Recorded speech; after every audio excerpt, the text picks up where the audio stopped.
The last time we saw the Gregory party in Euclidia, that mysterious colony beneath the sea, we found our friends in happier circumstances than they have enjoyed for some time. Jerry and Joan went on a sightseeing tour of one of the mammoth natural caverns under the ocean, one of the giant rooms which have been used by the Euclideans to house their weird city. And there they saw strange sights. Not unique and terrifying scientific devices, but natural things. Pigs and chickens, green grass and tall trees. The most surprising things possible for this world beneath the water. Their pleasure lasts but a few moments, however, as G-47 takes Jerry away. Mrs. Gregory and Captain Bradford find Joan very worried. I do not like it, Mother. G-47 may harm Jerry. Oh, I think not, Joan. He promised we would all be quite safe so long as we remain quietly in Euclidia. You're right, Pat. We're in no danger unless we try to escape. We're not liable to try that 400 feet below the surface of the ocean. No, Joan, dear. And let's think about more pleasant things for a moment. You said you and Jerry saw the old skipper. He is caring for the chickens on the other side of that soundproof wall. Better not disturb him if he's busy. These Euclideans might not like that. I think that is the correct attitude, Captain. Then perhaps we can find our old yacht engineer, McLeod. He is attending the pigs. Attending the pigs?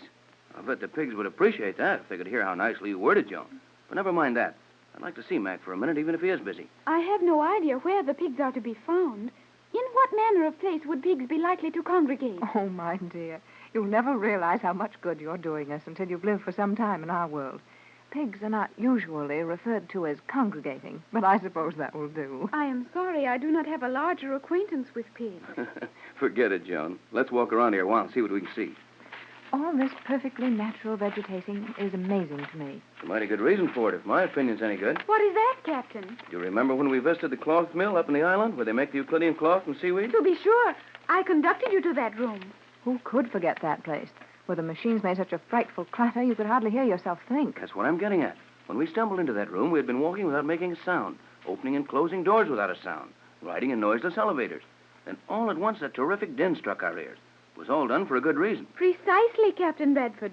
As you so promptly surmised at the time, those machines were deliberately made noisy to aid the Euclideans in retaining their normal sense of hearing. Well, I'm sorry to have been so stupid about this, but I'm finally getting the idea. All of this naturalness, cows, trees, noise when we walk, all of these things are kept here in their natural state so that the Euclideans will remember how to behave when their time comes to go out into our world. I am glad we will be allowed to see things as they are in your world. All of my life, until you came, was spent up in the island, and there everything was artificial. Even our food was strange in comparison to what I now know as normal food. I think this atmosphere is good for all of us, Joan. We can keep up our spirits a lot easier among things we understand. Yeah, that's all right, but let's not forget that these Euclideans are just as dangerous and just as watchful in this weird undersea city as they were on the island. I would like very much to explore some of the other large caverns. The others? Are there others, Joan? Yes, the submarine commander explained to Jerry and me that this is only one of 13 such chambers. Do you know what is in those other caves? No, Mother. Let's go and find out. I would enjoy that, but I do not want to leave Jerry here. We're certainly not getting anywhere this way. Don't be too sure of that. We're on one of those noiseless steel runways now. So we are, and I believe it leads upward. Well, let's take a chance and go up on it. Perhaps we can come out on that balcony again, and this time we'll watch everything that's to be seen and plan our tour. Hello there. Pat, did you hear that? Well, I did hear something. Perhaps Jerry is calling us. Jerry never saw the day he could make a noise like that. Hi, over there. Hello. Tex, that sounds like McLeod. That's who it is, and he's coming this way. Is this gentleman the engineer from your yacht, Mother? Yes, dear.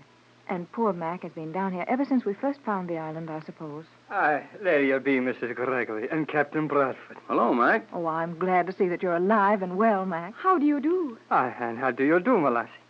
You're as beautiful as your mother, and heretofore I had no thought that possible. Well, thank you, Mac. I see you're diplomatic as ever. More so, Mrs. Gregory. I've got a bit of a job here now that requires no little diplomacy. I thought you had something to do with pigs now, Mac. Pigs they are, and a fine task it is to handle them. But even so, it's no on the easy side compared to marine motors. What did I tell you about the old skipper, Mother? Now you can see that Mr. McLeod likes his pigs better than he did your yacht. Why, Mac, that's treason. If that be treason, make the most of it. I never want to leave this place again. Mac, you're not serious about this thing. You wouldn't actually stay here through choice. I would that, aye. Everything is perfect here.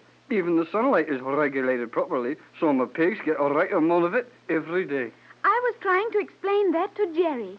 Sunlight? What do you mean, Mac? The artificial sunlight we use here in the domestic animal sector. Ultraviolet light is something like it, but this is better. Well, how is it different and better? I cannot explain it to you, Captain. But G47 will if you ask him. And now I must get along to my pigs. Well, hold on a minute, Mac. I have some questions to ask you. I'm sorry, but the question will have to wait. I must see about my pigs. Well, Tex, what do you think of that? I don't understand it, Pat. And I don't like it. McLeod was one of the best marine engineers who ever held a ticket for all engines and all oceans. And he loved the sea and an outdoor life more than any man I've ever known. Yet he seems content to stay here with the Euclidean pigs. That's the very thing I'm so afraid of. The thing I've tried to warn you against all along. It's so easy to find things attractive in this sort of life. Yet we know it's wrong. The whole purpose of this hidden colony is wrong, and we must keep ourselves from liking it, no matter what we have to do. I do not understand you, Mother.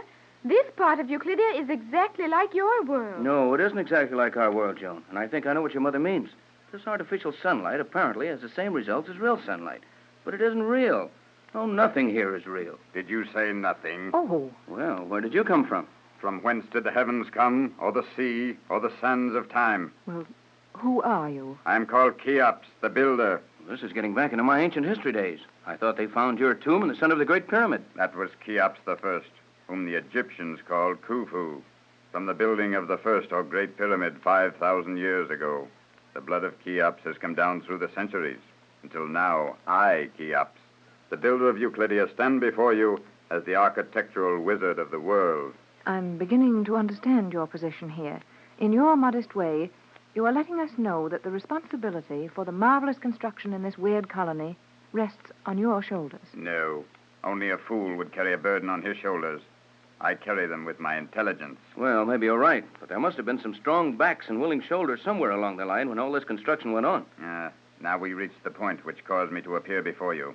I was studying in my laboratory behind this wall when I heard your careless remark. If we have been mistaken in the nature of our conversation, the fault is entirely mine, Cheops.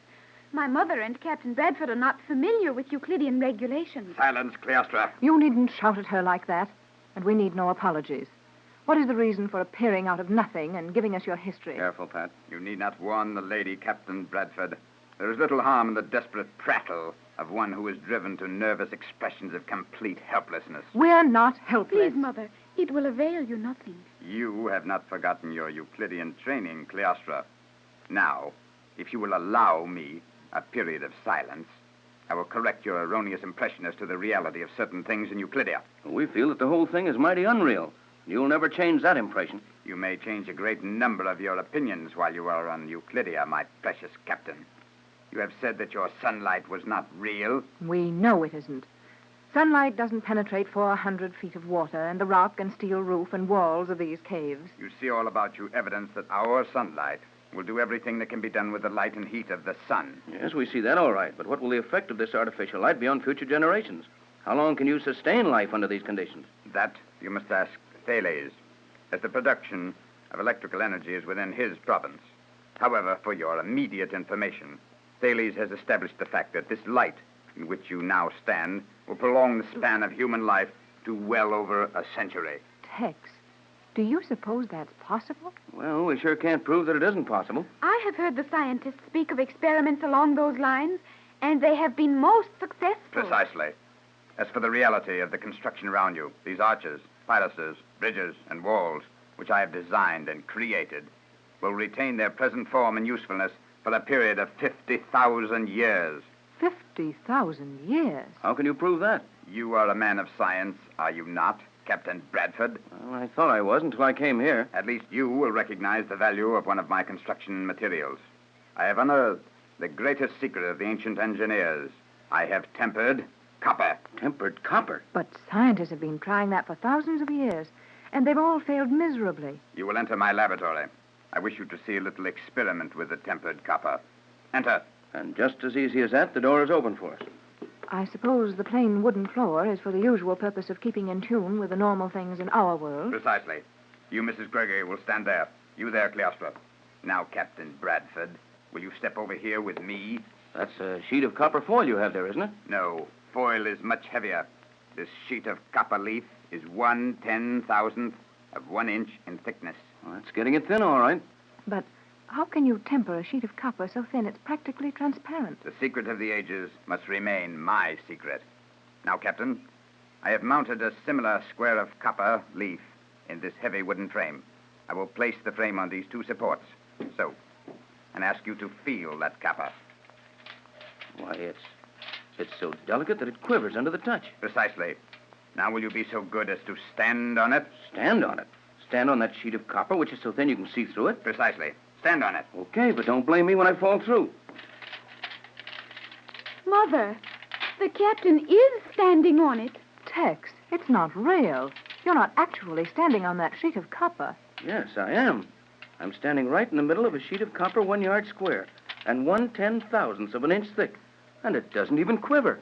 Perhaps you will realize, after this little demonstration, that Euclidia is a very real place.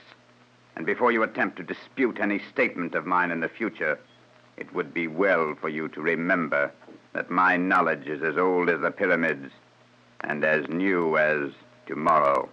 When the Gregory party was allowed the freedom of the strange underwater colony known as Euclidia, their first view was of an immense cave or cavern, 1 mile in width and half a mile high. The most surprising thing about this cavern is the naturalness of everything. Tall trees and green grass, growing just as they do in the everyday world, while cows, pigs, and chickens make the weird surroundings almost natural. This can't go on forever on Euclidia, and our friends soon feel more as they did on their first visit to the island.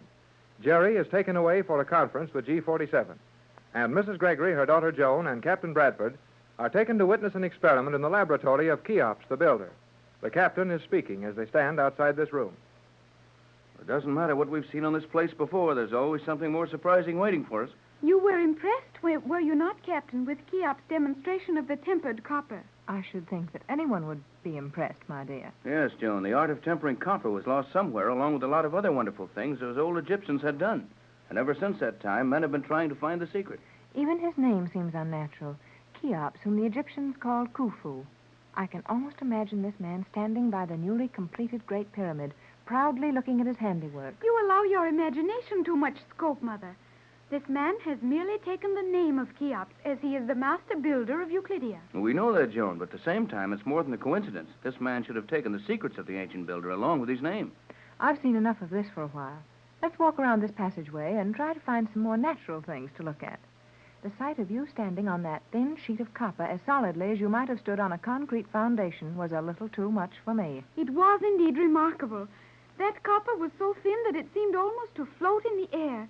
Yet when the edges of it were firmly held, it supported your weight. I wish Jerry could have seen that. He's probably seeing plenty where he is now. I wonder what G47 will do to him. He will not harm Jerry, I think. Possibly not, but I wish he were here with us. Okay, here I am. Oh, Jerry. Jerry, you startled me. Well, you're getting to be a regular Euclidean, son. Where did you come from? Oh, through one of those noiseless steel panels, just like the rest of the Euclideans do it. The rest of the Euclideans? Oh, sure. My dad always said, when in Rome, do as the Romans do. So I'm going to try it on Euclidia. Well, it works all right, but we haven't quite accustomed ourselves to these poppings in and out of doors. I do not like the thought of you being a Euclidean, Jerry. Oh, what's wrong with that? You were one for a long time, and you thought it was all right. This is different. You are so much a part of your world. You would not be convincing as a member of this colony. Nevertheless, Joan, it looks as if we're all going to be members, whether we want to or not. It sure does.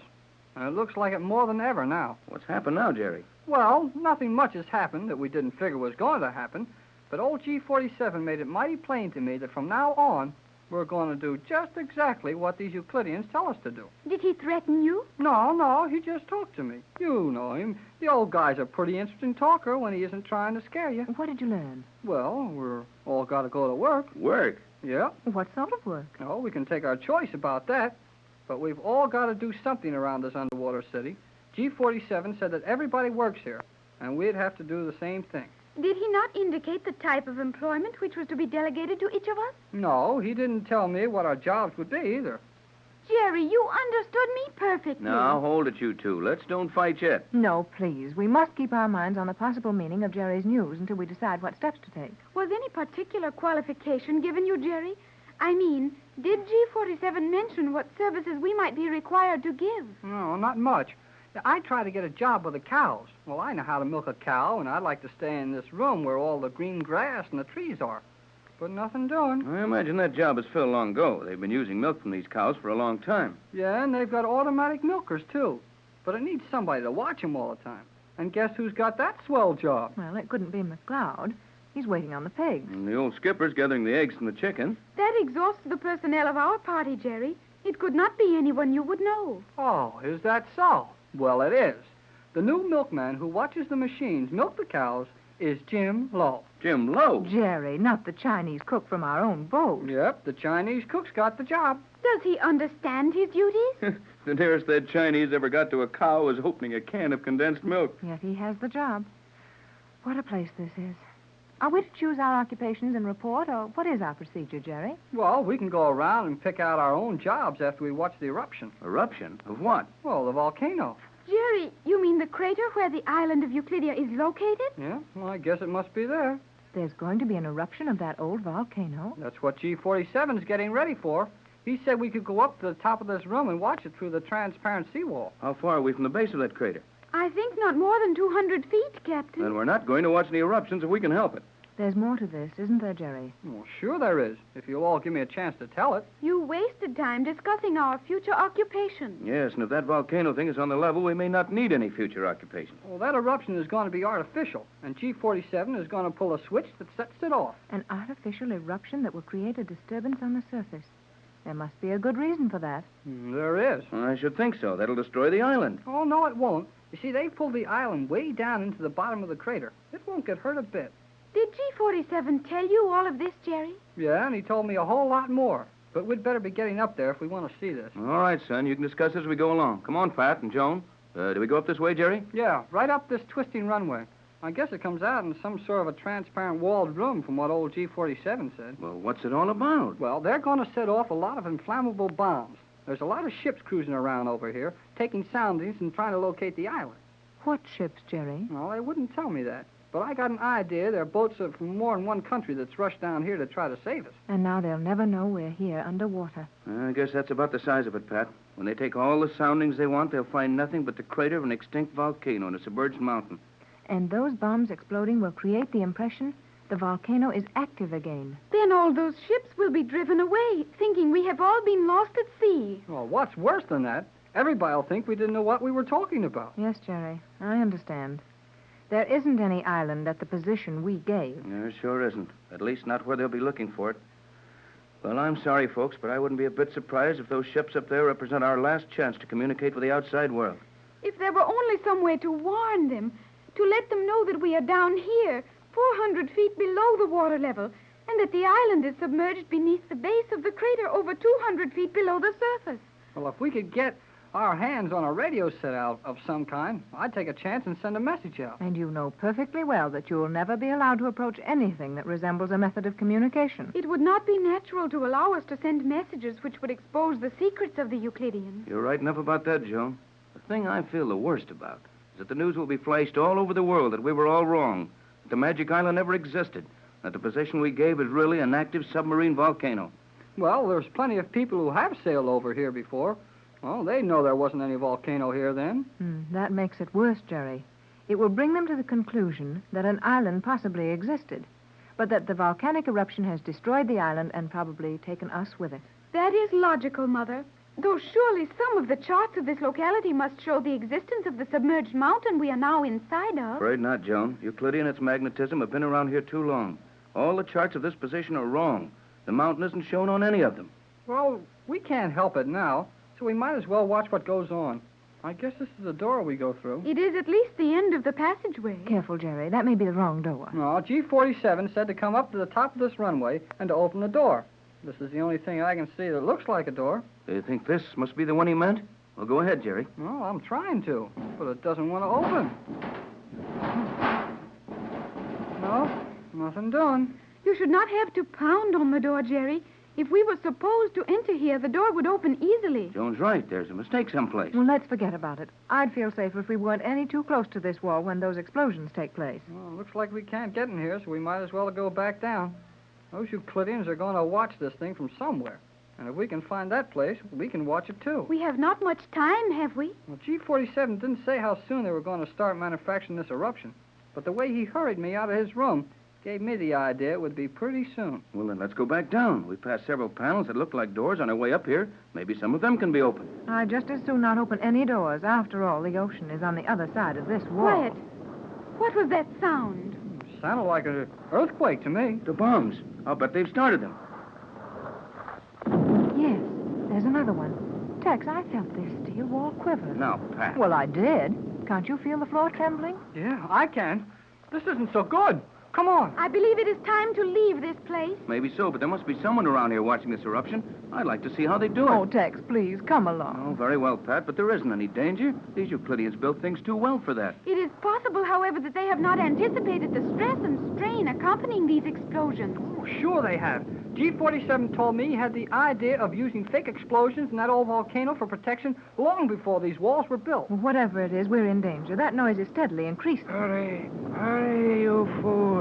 G47, what's happening? These chambers are to be flooded. Flooded? Oh, I felt something was wrong. But G47, did you not tell Jerry to bring us up here? Will you hurry out of here?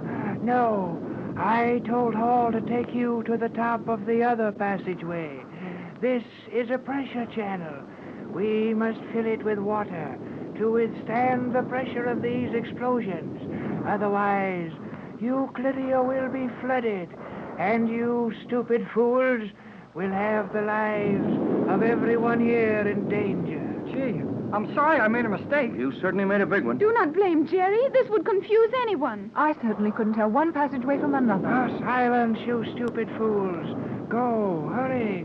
Take yourselves down this incline as rapidly as possible. Go. But what about you, G47? Go. Come on, everybody. We'd better move faster than this. G47 has gone back into that upper chamber. What if he's caught in there and can't get out? I guess he's too smart for that. G47 would think only of saving the colony. He would make no effort to save his own life. He's just like that, all right. You three going down this ramp. I'll go back and see if I can help him. No, Tex, don't be foolish. Why should you try to save that man's life? Our lives wouldn't be worth much without him. You are right, Captain. All of our lives depend on G47. You're too late now. Run, everybody. That wall's going to cave in. Come on. Let's get out of here.